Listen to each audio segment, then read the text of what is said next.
Speed કંટ્રોલની બીજી method armature voltage control method. આકૃતિમાં આપણે તેનું સેટઅપ જોઈ શકીએ છીએ. આર્મેચર A1 A2 એ રિયોસ્ટેટ R સાથે સિરીઝમાં કનેક્ટેડ છે અને ફિલ્ડ વાઇન્ડિંગ એ રેટેડ વોલ્ટેજ સપ્લાય V સાથે કનેક્ટેડ છે. હવે રિયોસ્ટેટ એ સિરીઝમાં કનેક્ટેડ છે, તેથી રિયોસ્ટેટનું મૂલ્ય આપણે જેમ જેમ ચેન્જ કરીશું તેમ આર્મેચરના વોલ્ટેજ આપણે ચેન્જ કરી શકીશું.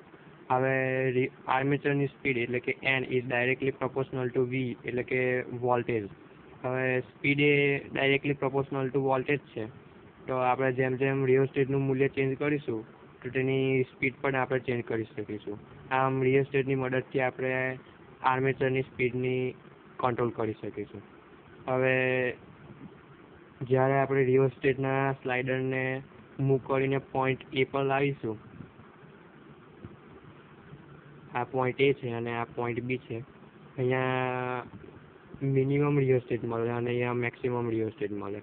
હવે આને મૂવ કરીને પોઈન્ટ A પર લાવીશું એટલે armature voltage VA is equal to rated supply voltage થઈ જશે V.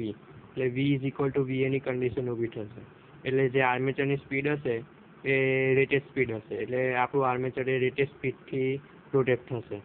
પરંતુ જેવા આપણે સ્લાઇડરને મૂવ કરતાં બીની તરફ લાવીશું એટલે કે રેઝિસ્ટન્સ ઇન્ક્રીઝ કરીશું, તો જે આર્મેચરનો વોલ્ટેજ હતો VA એ less than rated voltage V થશે.